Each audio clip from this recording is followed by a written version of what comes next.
Good morning, artist. It is Monday, July 27th, 2020. It is our 64th day of sketching together. So, welcome back.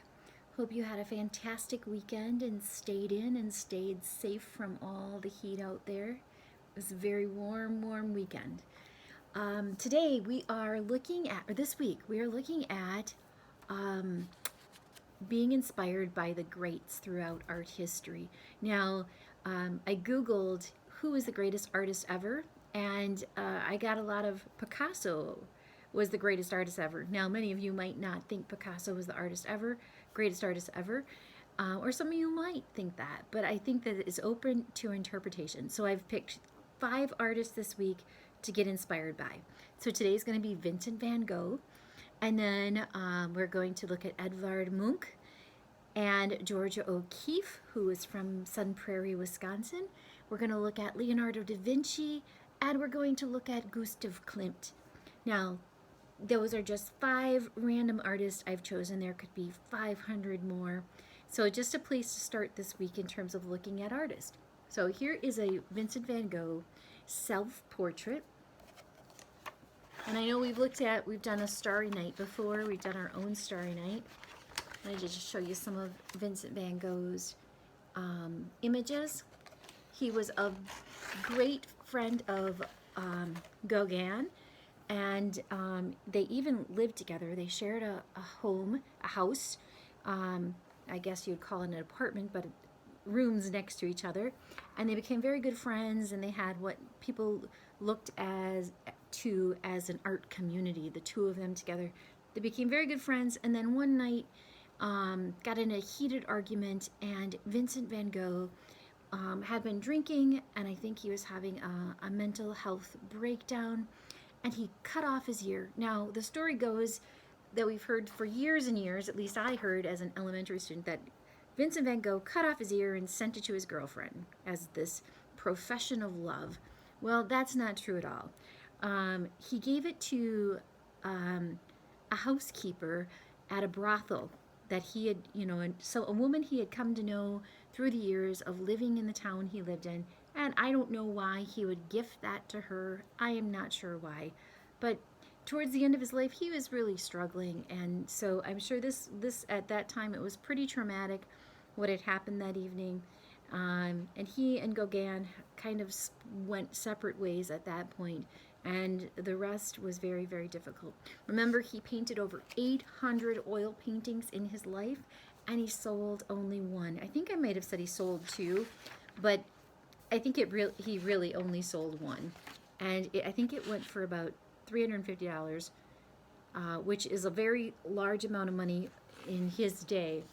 But I'm not quite sure if that's the right figure or not. Okay, so we are painting our own bedrooms today. So here is Vincent van Gogh's bedroom at Arles. Bedroom at Arles. So here is his bedroom, and right here would have been the door. Not there. This door over here. This door over here would have led to Gauguin's room. So you can see in his day, he didn't have a lot in his room. Now, for many of us in our homes, this would have been his home, right? This would have been his entire home.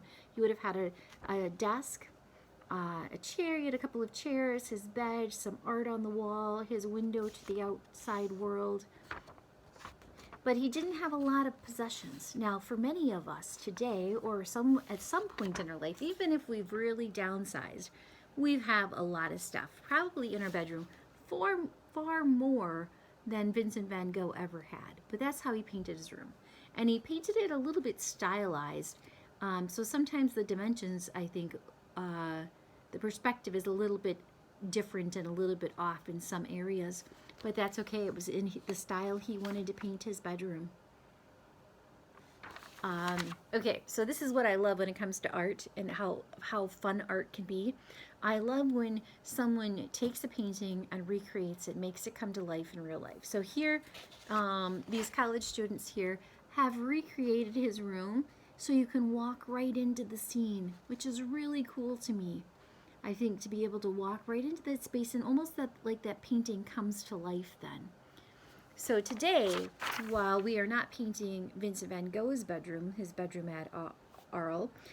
He just called it the bedroom, and other people had other names for it. We are painting our own bedroom. So today I'm using newsprint because I want to work fast and big. I'm using chalk pastels, and I'm not in my bedroom today. I'm here in Tabor Studio, so I'm just going to think about what does my own room look like. And I'm not going to pay close attention to dimension or perspective.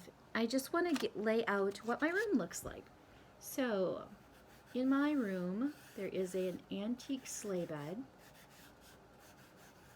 And there's a window here, but I'm not going to put the window in because I'm going to lose perspective, I think. But I'm going to put the sleigh bed in.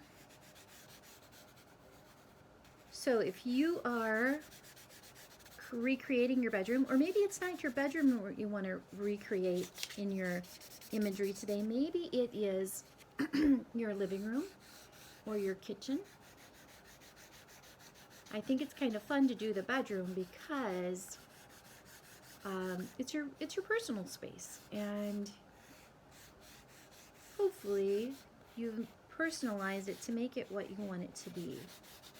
And maybe not. My personal space does not always fit my imagination and look the way I want it to look. In Vincent van Gogh's bedroom, there were wood floors, probably wide plank wood floors. In my bedroom, there is carpet. I don't think I'm going to bother drawing the textures of the carpet. I am going to put a corner wall in. I'm going to use black even though the walls aren't black. And I'm going to, I don't know what I'm doing here. I'm going to put the window in. I've got a big window. So that's just a part of it. I'm just going to show part of the window. The paper is not cooperating with me. Above my bed, I have a big painting I did. It's kind of a strange place, but when your husband sometimes puts your paintings up and you didn't ask him to, they end up in strange places. So they say strange. Oops, it's not an orange umbrella. She's my little sister. I painted my little sister. She's not little anymore, not young anymore. She is almost 28, but I painted her when she was 2. And so I'm just going to, she's holding a purple umbrella and she's wearing an orange poncho. So that's why I got messed up. So she has very, very bright yellow hair as a child. So I'm just not putting in much of the details. However, I am going to put in her orange poncho. Same orange poncho that I wore in kindergarten, she was wearing at 2 in this picture. She was about almost 3.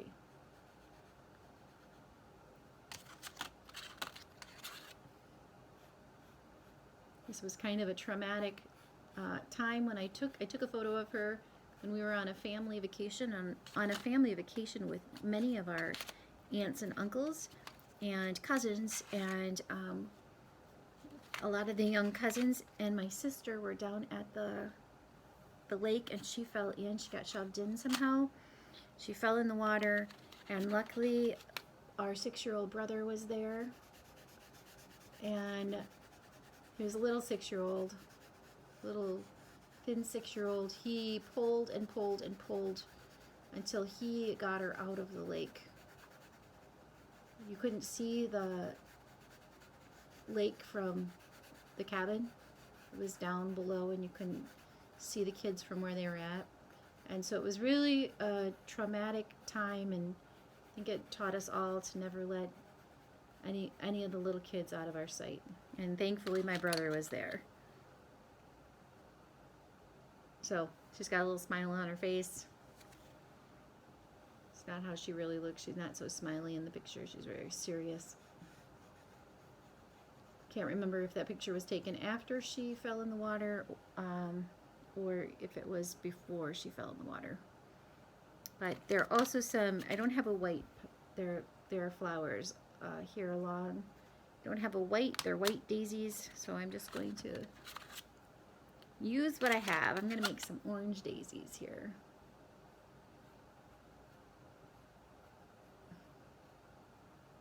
I'm not quite sure why these dry pastels do not have white in them. I find it interesting, but that's okay. So that is that wall. Then there's a wall here. Sometimes there's a lamp here. Sometimes there's not. There's another piece of art here. My Monsters Inc. art is here. I'm just going to color it blue for now. Another wall here. And then the doorway out. And I can see, whoa, I can see why perspective is coming up in the next couple of weeks. We're going to do a whole week on perspective in 2 weeks. And I can see I need to go back to my perspective work because it's not doing so great here. But I'm also working from some strange angles. That's not a very good excuse. So there's another big painting, which if you've tuned in before, you've seen the two nieces of mine as birds. So I'm just gonna make some very stylized images just to give the impression that they are there. There's a rocking horse here. Again, I'm just gonna give the impression of a rocking horse. And there's a desk here and a chair at it. Ooh. So I'm gonna go back in my sketchbook. I'm gonna go into my room when I'm there later on, and I'm gonna look at my room. And I'm sure that Vincent van Gogh also spent a lot of time looking at his room. In fact, Vincent van Gogh liked, like many artists, paint things over and over and over. And so I'm sure he did many renditions of his bedroom. So sometimes it's even hard to know if an artwork is the original or not when it's coming from an artist, because they sometimes made so many variations. So that's supposed to be a desk. There's a closet here, big long closet. We're just going to see the top of it there. And this is the beginning of my room. So I hope you will also make a room in your house. Take a little more time than I did with it. Work on perspective. If you haven't done perspective before, great. Tune in 2 weeks and we're going to do some perspective. We're going to need some rulers because we're going to be using rulers to get the perspective angles just right. Okay, so happy art making. Make your bedroom, and I will see you back here tomorrow where we are looking at Edvard Munch and the Scream. Okay, have a fantastic day. See you soon.